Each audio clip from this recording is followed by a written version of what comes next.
violence. Yet this ship invokes the strongest of human reactions, a reverence unknown to the casual observer. The silhouette is so majestic and the ship is so ominous in its beauty that there's an emotionalism to it. It's just almost $1 for a man to love a piece of metal like I love this ship. The Battleship Wisconsin, the last of her breed, a relic of World War II. Yet some 40 years later, her crew is quick to distinguish themselves from other, more contemporary vessels. They never say, I'm off the USS Wisconsin. You'll always hear our sailors say, well, I'm off the Battleship Wisconsin.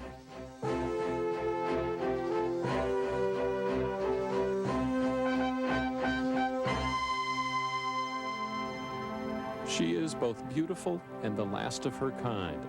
She remains the embodiment of American sea power.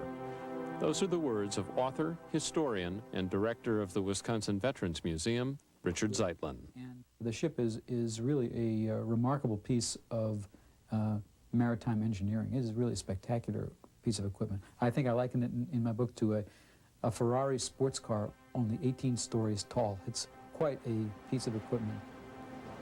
There are many things you can say about this battleship. Fast, sleek, powerful. All are accurate, but all fail to capture the one element, perhaps more than any other, which defines Battleship Wisconsin, her 16-inch guns. From the end of World War II to Korea and the Gulf War, these guns are the world's largest. The 16-inch gun is a rifle-like weapon. Each barrel weighs 240,000 pounds. But we're talking about a rifle nonetheless. It fires a bullet, which is called a projectile. It takes 600 pounds of powder to propel that bullet, and it can go up to 24 miles with a very high degree of accuracy.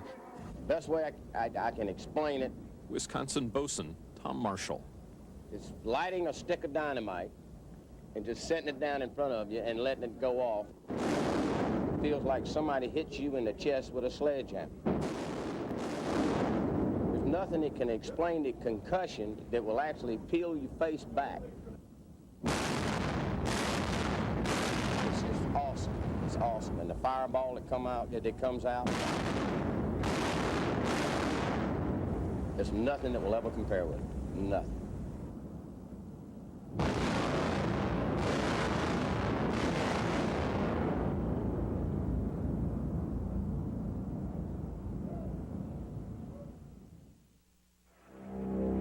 Sunday, December 7th, 1941, Pearl Harbor. The ships of the fleet, mostly battleships, are either on fire, badly crippled, or sunk. It was once thought great armadas of battleships fighting battleships would ultimately decide the fate of worlds and empires, an offensive force capable of winning decisive sea battles. This was the war plan held sacred by the Navy for nearly 50 years. The Japanese sank those grandiose war plans in a few hours. It was the airplane that actually eclipsed battleships, and right following Pearl Harbor, everybody recognized that right away. And instead of battleships being so critical in the minds of naval planners, which they had been very much so up until that point, aircraft carriers became realized as the important and consequential vessels to carry out naval warfare. So, with an uncertain future and ambivalent mission, the Navy struggles with what to do with their battleships. At the time of Pearl Harbor, 4 superships are in various stages of completion. Collectively, the 4 are referred to as the Iowa-class battleships. They are the Iowa, New Jersey, Missouri, and Wisconsin. And the Iowas were the last class of battleships manufactured by the United States, and they have this kind of, well, the uniqueness of being the last. The USS Wisconsin was the last battleship produced. Exactly 2 years after the bombing of Pearl Harbor, the Navy launches Battleship Wisconsin. Well, the launching was at Philadelphia, the Philadelphia Naval Yard, and the governor of Wisconsin's wife, Madge Goodland, the governor's wife, was there to dedicate the ship. It was a glorious moment for the state of Wisconsin. A glorious moment for a glorious ship. nearly 3 football fields long, 108 feet wide, a crew of 2,700 men. But glory turns to reality as the Wisconsin joins the South Pacific Fleet for the last chapter of World War II. How much I do recall the idea of coming topside when we finally joined the fleet out at sea. And from horizon to horizon, I saw nothing but American ships. At the age of 22, Ted Blahnik is already a veteran of war. He survives the bombing of Pearl Harbor. He survives the sinking of the Helena at Guadalcanal. And he feels he will survive on board the USS Wisconsin. Because, you know, here I'm on this big battleship. I got 18 inches of armor plate. I don't have to really worry about too many torpedoes sinking this thing. So it was more of a feeling of, I had a hell of a lot more security. The battleship is a very sturdy piece of equipment. There's just no way around it. It is a very strongly built, robust, solid, easily defended, high protection, very secure piece of equipment, very secure place to be. World War II provides a mission for Wisconsin, a focus born from a desperate act from a desperate enemy who brings to war an almost unthinkable new weapon, the kamikaze. You know, the kamikaze, you might look at that as the cruise missile of the 1940s. It did have a person in it. It was not a guided missile, but nonetheless, that was the same idea, same size. A small airplane loaded with a bomb on a one-way mission, you know, just trying to crash into it. Very much like what a cruise missile like an Exocet is today. Ted Blahnik is on one of the several 40mm gun mounts the Wisconsin carries, guns specifically designed to shoot down airplanes.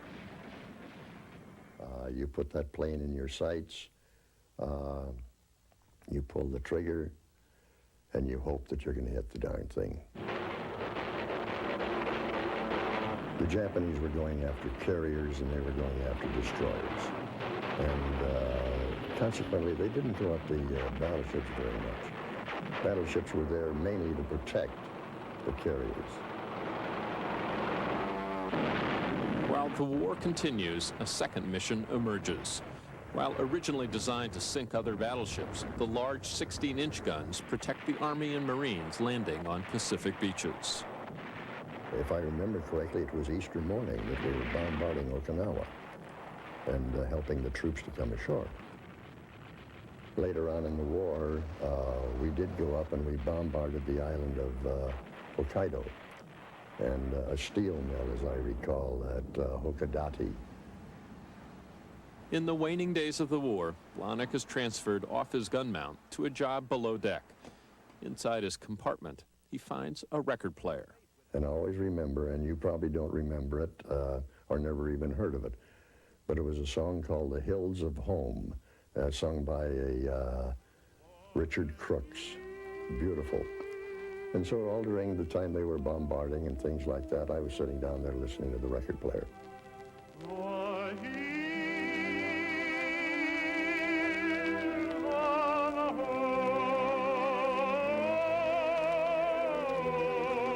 Let's face it, we were hopefully getting near the end of the war. And then it seemed strange that hear this record, The Hills of Home. And of course, what did I think of? The Hills of Home. Finally, the official announcement from President Harry Truman. I deem this reply a full acceptance of the Potsdam Declaration, which specifies the unconditional surrender of Japan. The country erupts in jubilation. The long ordeal is over. The news of peace is echoed around the world. Within a half hour, I went down to my compartment and I cried. Now, you want to call that happy? You betcha, I was happy.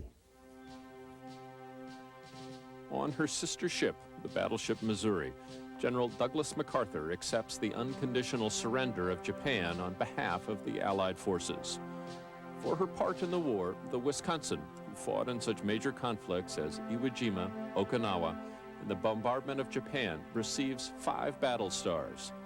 In the 9 months she fought, the Wisconsin was never hit and her crew never suffered any casualties.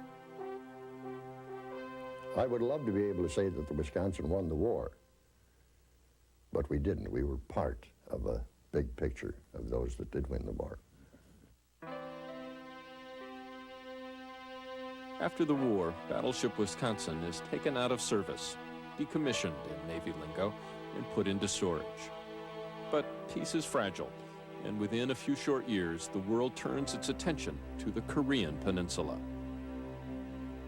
Along comes the Korean War in 1950, and the battleships are one by one taken out of mothballs and sent to participate in the Korean War. It is 1950. North Korean Communist forces, with Soviet and Chinese support, surge into South Korea. What is at first called a police action quickly degenerates into war. And it was felt that the battleships, Wisconsin and the other battleships, would be able to interdict enemy supplies heading down the Korean railroad network, as well as interrupt the flow of supplies going along the roads, which are also quite near the coast, and that the battleships, Wisconsin and the others, could provide gunfire support for the troops on shore. It was, I had never quite seen anything like it. It was massive. It was, I couldn't believe that I was going to be on this ship. 17-year-old Joel Adler joins the Navy. Influenced by John Wayne movies, he thinks life on a battleship will be, in his words, a vacation. And then we sailed across the Pacific and got to sleep on the teak wood decks and look up at the starlit night, and it was dreams of glory until we got to Korea, which was very extremely cold. It was bone-chilling. There were no bands, no John Wayne anywhere to be seen, and some of them were shooting at us. Adler's job is to shoot back. The combination of noise, cold, and nearly constant battle makes life on the Wisconsin miserable. Everybody was in extreme fatigue to the point where you were afraid to, you never touched anybody to wake them up to relieve you. And you had to wake them up very carefully because they'd usually wake up and punch anybody that was near them. It was an extremely difficult situation. Yet, this is war, and the Wisconsin is involved in combat almost daily. March 15th, 1952. Wisconsin is close to the Korean shore. We went in apparently too far, and they had 3 close misses, and the 4th round hit us, and we had some casualties. Not fatal. One of the 3 casualties is Joel Adler. I had said we're going to take a hit, and I tried to release the belt that I was strapped with and couldn't. And at that point, it hit below me, about 50 feet down on the deck where the gun mounts were, and spritzed shrapnel pieces all over. The gun captain himself, from my knowledge, it landed between his feet, and he was completely peppered with this, and I had gotten it in the eye. Adler's injuries turn out to be minor, and he returns to duty quickly. This is now the second war that the battleship was in, and this is the first casualties they had ever taken, and the damage was quite minimal. There's a picture, you can see the hole in the deck, but the shell, of course, could not penetrate any of the armored decks below. The war ends with no clear victor. This time, there is no ceremony on the deck of a battleship. The results of the support mission of Wisconsin and the other battleships in Korea was an inconclusive one. It certainly hurt the North Koreans. It certainly interrupted the flow of supplies. It certainly made the flow of supplies more difficult for the enemy, but it could not stop the flow of supplies. And it was just, you felt frustrated. You felt like, what was it all for? You know, all these guys died. So I basically, I think you grow up, and all the things that you learned and took for granted, now you understood what the world is like and how harsh and uncaring everything is.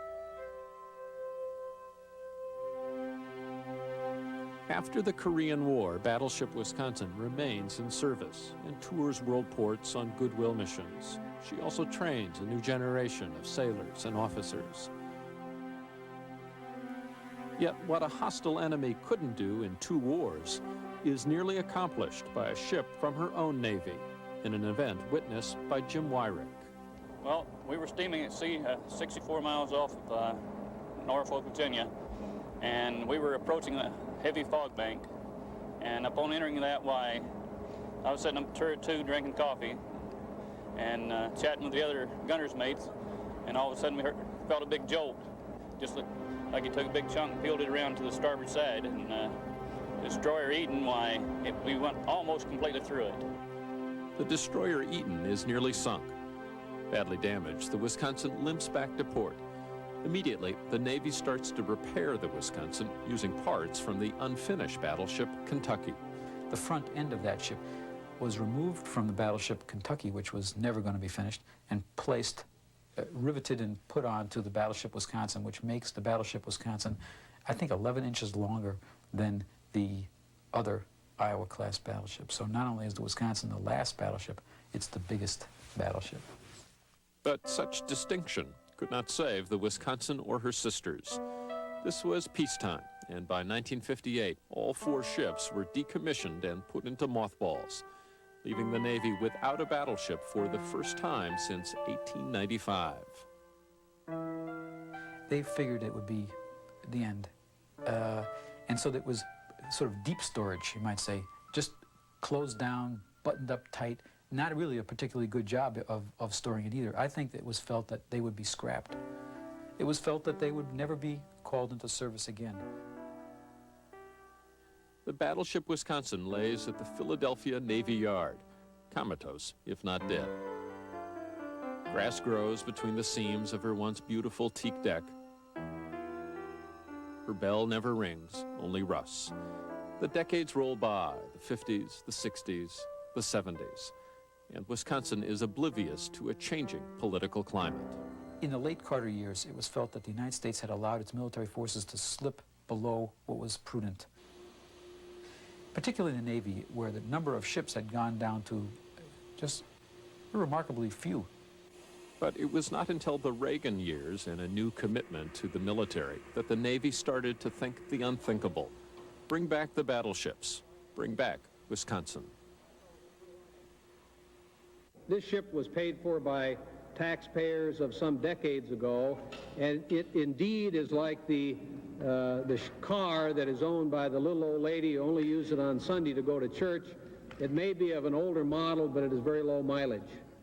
Wisconsin was commissioned in '44. It only served 1 year in World War II. Then it was not long after World War II, it was decommissioned, brought back for 2 years during the Korean War, and then a year after the Korean War, it was decommissioned again. It had had a very short life. There was a lot of useful service left on the hull and machinery. Many think bringing the Wisconsin back is folly. Too expensive a move for what is called a World War II museum piece. Yet the decision is made. After decades in mothballs, Wisconsin is towed to a shipyard in Mississippi. Work begins to transform her into a contemporary naval war machine, complete with an array of modern weapons. The price tag is $385 million. Modern electrics, upgrading the engines with modern fuels, less pollution, better living conditions, air conditioning, Tomahawk missiles, enormous shipbuilding project. October 22nd, 1988. The last battleship returns to the fleet. I hereby place United States ship Wisconsin in commission. God bless and Godspeed to all who sail in her. A giant ship is awakened after 30 years of sleep.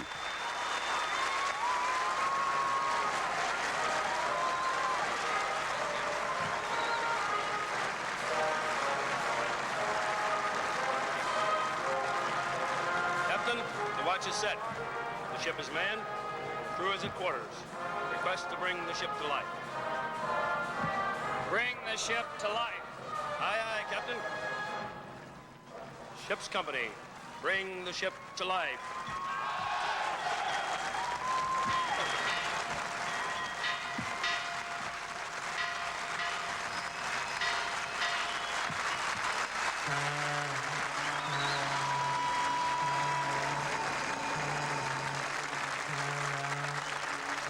Critics complain the Wisconsin's recommissioning is a waste of money and question the usefulness and modern-day mission of a World War II-era vessel.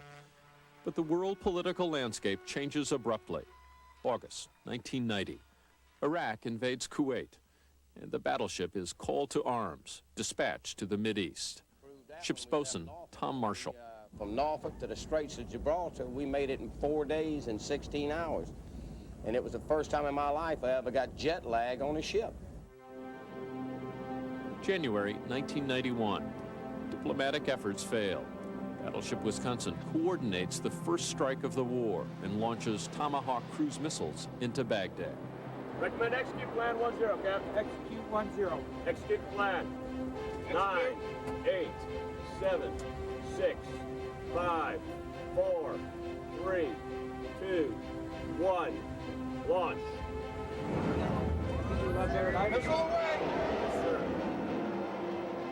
In Baghdad, the world watches as CNN correspondent Bernard Shaw reports the first moments of the war. The skies over Baghdad have been illuminated. We're seeing bright flashes going off all over the sky.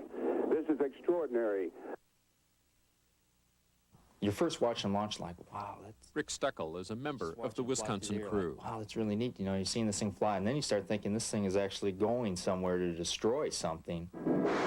Then different thoughts race through your mind. You're thinking, I can't believe this missile is actually going to go and blow up some building 400 or 500 miles away. Just the thought of it flying to actually go destroy something kind of makes you sick. The Iraqis had never seen what a battleship could do. And when Desert Storm started and we shot all our missiles, then we eased on up north and started popping loose with our 16-inch guns. And within 4 or 5 days, after shooting 16-inch rounds day and night, the next thing you know, the enemy just disappeared. They went 23 miles inland just to get away from this big thing. Shades of the old battleship, 54-year-old shells which were designed to fight Hirohito, are now bombing the troops of Saddam Hussein. Look right here, date of manufacture, 1937 is when the projectile was manufactured. Shades of the new battleship. An unmanned remote-controlled model airplane is equipped with a camera. The gunners can now actually see their targets over the horizon. It would be similar to people who are watching the war here at home. You're watching us shoot at something, and you know it's you shooting because you feel the presence, the gun shoot, the whole ship shakes. Then you wait 40, 50 seconds on a monitor, you see your shells landing in on this area you're shooting at. But it's like watching kind of like watching a TV show. We were the only ship in the world that had the enemy surrender to that plane. When the plane would come over, the enemy knew that there was 16-inch rounds right behind it because we were using it for spotting. It's got an infrared camera on it. And we actually have it on tape, the Iraqis waving a white flag at that plane so we wouldn't shoot at it. The Iraqis were scared to death of this ship. It played a major role in the events of the Desert Storm conflict. And for all the criticisms that people heap on the battleships, the fact is it did work.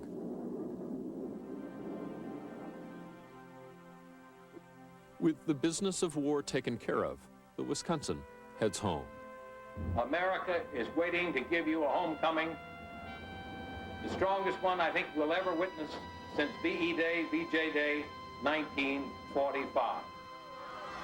Nearly 10,000 people welcome the Wisconsin home to Norfolk, Virginia. Mostly parents, wives, and children, those who have not seen their sailors for 233 days.